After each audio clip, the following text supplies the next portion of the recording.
तुम्हा सर्वांचं माझ्या यूट्यूब चॅनलमध्ये पुन्हा एकदा स्वागत आहे. तर आजच्या व्हिडिओमध्ये आपण इयत्ता 10वीचा जो मराठी विषय आहे, तर त्याच्यामध्ये तिसरा पाठ आहे आजी कुटुंबाचा आगळ.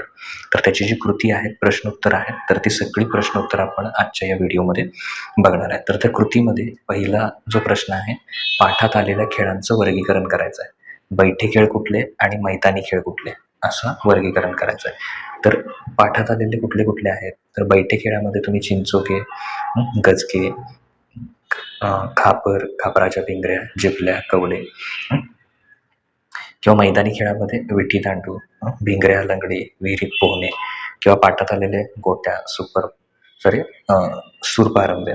तर हे तुम्ही त्याच्यामध्ये लिहू शकता. त्याच्यानंतर त्याच्यातला दुसरा प्रश्न आहे, इथे टाईप होताना दुसरं व्हायला पाहिजे होतं. विरुद्धार्थी शब्दांच्या योग्य जोड्या जुळवा, असं आहे. तर त्याचं उत्तर समोरच दिलेलं आहे. आळसला विरुद्धार्थी शब्द उत्साह, आदर, अनादर, आस्था, अनास्था, आपुलकी आणि दुरावा. खालील वाक्यप्रचार शोधायचा, त्याला अधोरेखित करायचा. तर कटाक्ष असतो पहिला, सहलीच्या वेळी शिस्तभंग होऊ नये याकडे शिक्षकांचा कटाक्ष असतो. तर कटाक्ष असणे म्हणजे विशेष लक्ष असणे हा वाक्यप्रचार आहे. त्यानंतर दोन व्यक्तींच्या संवादाचा तिसऱ्या व्यक्तीने कानोसा घेणे अयोग्यच. तर इथे वाक्यप्रचार कुठला आहे? कानोसा घेणे, अंदाज घेणे, गुपचूप ऐकण्याचा प्रयत्न करणे. त्याच्यानंतर कारण नसताना हुकूमत गाजवणारे व्यक्ती इतरांच्या नजरेतून उतरतात. तर इथे हुकूमत गाजवणे म्हणजे अधिकार दाखवणे आणि नजरेतून उतरणे, आदर कमी होणे. तर हे दोन वाक्यप्रचार तिथं होऊ शकतात. त्याच्यानंतर पुढे आहे, कंसातील विशेषणांचा योग्य ठिकाणी वापर करून वाक्य पुन्हा लिहा. समुद्रकिनारी आमची सहल गेली होती. खूप दिवसानंतर मैत्रिणीला पाहून राजश्रीचा आनंद द्विगुणित झाला. त्यानंतर विजय अजयपेक्षा अधिक चपळ आहे. रवीला आंबट कैऱ्या खायला खूप आवडतात. मला गाणी ऐकण्याची खूप आवड आहे. राजू कबड्डी छान खेळत होता, परंतु त्याचा पाय अचानक मुरगळल्याने तो बाद झाला. आता खालील शब्दांचे दोन स्वतंत्र अर्थ लिहून चौकटी पूर्ण करा.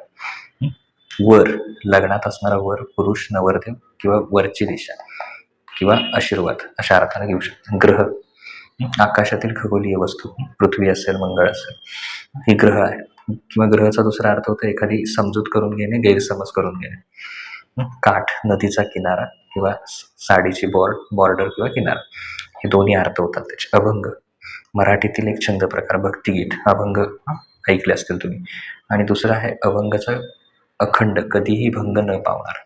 तर हे त्याचे सगळे अर्थ आहेत. आता पुढं आहे स्वमत, तुमचं स्वतःचं मत तिथे लिहायचं आहे. तर ते साधारण कसं असलं पाहिजे, तर त्यासाठी उत्तर दिलेले आहेत. आमची ढाळस म्हणजे गावाचं वर्तमानपत्र होतं. या वाक्याचा तुम्हाला कळालेला अर्थ म्हणजे काय? अर्थ काय आहे ते लिहा. जुन्या काळात ग्रामीण भागात ढाळस हे केवळ बसण्याचे ठिकाण नसून सामाजिक संवादाचे केंद्र असायचे.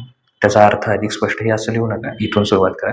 लेखकाच्या घरच्या ढाळसमध्ये दुपारच्या वेळी गावातील सर्व महिला एकत्र येत असत.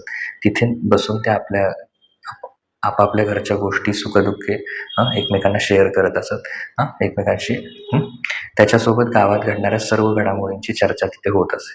वर्तमानपत्रात ज्याप्रमाणे वेगवेगळ्या बातम्या एकत्र येतात, त्याचप्रमाणे ढाळसमध्ये संपूर्ण गावातील बातम्या एकत्र येत, त्यांच्यावर चर्चा होत आणि त्या बातम्यांची शहानिशा म्हणजे सत्यता काय आहे ते तपासली जाईल. तर ढाळसमधून मग ती बातमी किंवा निर्णय संपूर्ण गावात पसरत असते. आणि म्हणूनच लेखकानं काय केलं होतं, जो ढाळस आहे त्यालाच गावाचं वर्तमानपत्र असं म्हटलं होतं आणि आजीला त्याचं संपादक म्हटलं, कारण आजीच्या परवानगीशिवाय तिथे काहीही घडत नसे. त्याच्यानंतर दुसरं आहे तुलना करा, साम्य लिहा.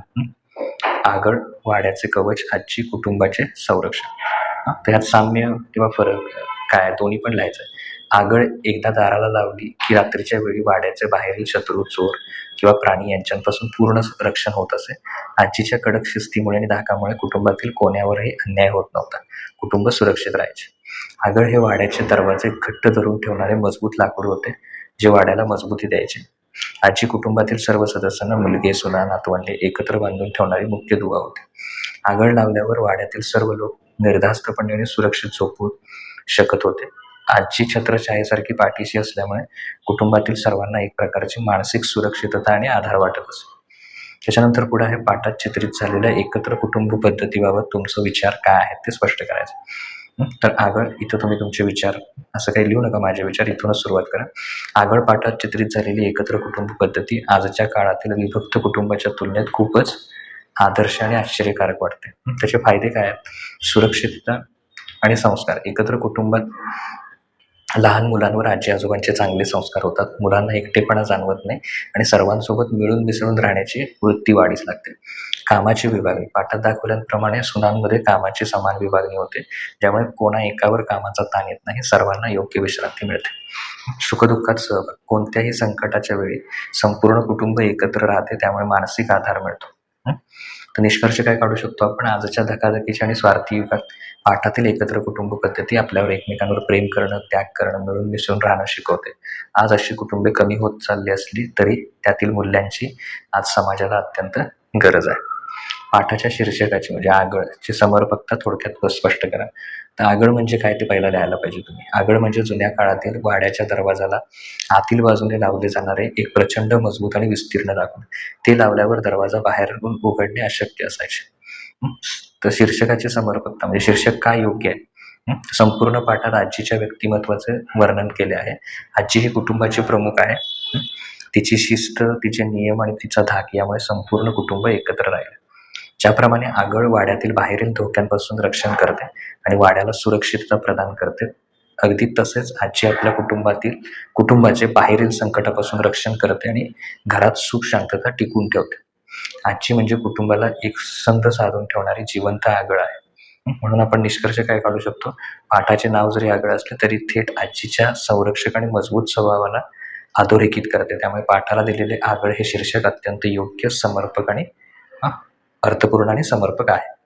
तर हे तुम्ही त्याच्यात लिहू शकता. तर अशा प्रकारे हा जो स्वाध्याय आहे तुमचा, तर तो इथं पूर्ण होतोय. पुढील व्हिडिओमध्ये आपण पुढचा जो स्वाध्याय आहे तो बघूया.